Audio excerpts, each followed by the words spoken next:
ಟಿವಿ9 ನ್ಯೂಸ್ಗೆ ಸ್ವಾಗತ. ನಾನು ಅವಿನಾಶ್ ಶಿವನ್. ಸಿಎಂ ಸಿದ್ದರಾಮಯ್ಯನವರಿಗೆ ತೀವ್ರ ಮಂಡಿ ನೋವು ಕಾಣಿಸಿಕೊಂಡಿದ್ದಾರೆ.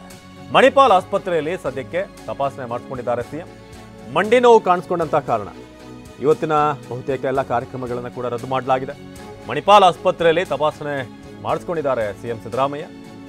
ಸಿದ್ದರಾಮಯ್ಯನವರ ಎಡಗಾಲಿನ ಎಕ್ಸ್ರೇಯನ್ನು ತೆಗೆದಿದ್ದಾರೆ ವೈದ್ಯರು. ಎಕ್ಸ್ರೇ ರಿಪೋರ್ಟ್ನಲ್ಲಿ ಎಲ್ಲ ನಾರ್ಮಲ್ ಅಂತ ಪತ್ತೆಯಾಗಿದೆ. ಮಾತ್ರೆ ನೀಡಿ ರೆಸ್ಟ್ ಮಾಡುವಂತೆ ವೈದ್ಯರಿಂದ ಸಿಎಂಗೆ ಸಲಹೆ ಬಂದಿದೆ. ಸದ್ಯಕ್ಕೆ ಎಲ್ಲೂ ಪ್ರಯಾಣ ಮಾಡದಂತೆ ಸಲಹೆ ನೀಡಿದ್ದಾರೆ ವೈದ್ಯರು.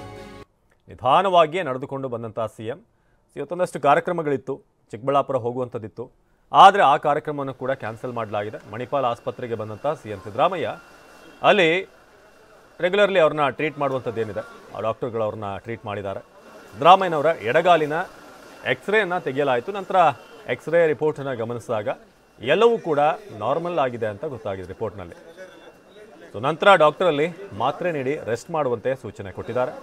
ಸದ್ಯಕ್ಕೆ ಎಲ್ಲೂ ಕೂಡ ಹೆಚ್ಚು ಜರ್ನಿ ಮಾಡಬೇಡಿ, ಅಷ್ಟು ಸೂಕ್ತ ಅಲ್ಲ, ಈಗ ಸ್ವಲ್ಪ ರೆಸ್ಟ್ ಬೇಕು ನಿಮಗೆ ಅಂತ ಡಾಕ್ಟರ್ ಹೇಳಿದ್ದಾರೆ. ನಂತರ ಮಣಿಪಾಲ್ ಆಸ್ಪತ್ರೆಯ ಈ ಹೊರಾಂಗಣ ಏನಿದೆ, ಅಲ್ಲಿ ಆವರಣ ಏನಿದೆ, ಅಲ್ಲಿಗೆ ನಿಧಾನವಾಗಿ ನಡ್ಕೊಂಡು ಬಂದರು ಸಿದ್ದರಾಮಯ್ಯ. ನೀವೀಗ ದೃಶ್ಯದಲ್ಲಿ ನೋಡ್ತಿರೋ ಹಾಗೆ ಮಣಿಪಾಲ್ ಆಸ್ಪತ್ರೆಯಲ್ಲಿ ತಮ್ಮ ವಾಹನ ಹತ್ತಿ ನಂತರ ಅಲ್ಲಿಂದ ಹೊರಟು. ಟಿವಿ9ಗೆ ಬೆಂಗಳೂರಿನ ಮಣಿಪಾಲ್ ಆಸ್ಪತ್ರೆ ವೈದ್ಯರು ಮಾಹಿತಿಯನ್ನು ಕೊಟ್ಟಿದ್ದಾರೆ. ನಾವು ಸಿಎಂ ಅವ್ರನ್ನ ಟ್ರೀಟ್ ಮಾಡಿದ್ವಿ, ಎಕ್ಸ್ರೇ ರಿಪೋರ್ಟ್ ಕೂಡ ಬಂತು, ರಿಪೋರ್ಟ್ ನೋಡಿದಾಗ ಏನು ಅಂತ ತೊಂದರೆ ಇಲ್ಲ ಅಂತ ಗೊತ್ತಾಗಿದೆ. ಇನ್ನು ನೀವು ಅಲ್ಲಿ ಗಮನಿಸ್ಬೋದು, ಅವರು ತಾವಾಗಿಯೇ ತಮ್ಮ ಎಡಗಾಲೇನಿದೆ ಅದನ್ನು ಇಲ್ಲಿ ಪ್ಲೇಸ್ ಮಾಡೋಕ್ಕೆ ಸ್ವಲ್ಪ ಕಷ್ಟ ಆಯಿತು ಸಿದ್ದರಾಮಯ್ಯನವರಿಗೆ.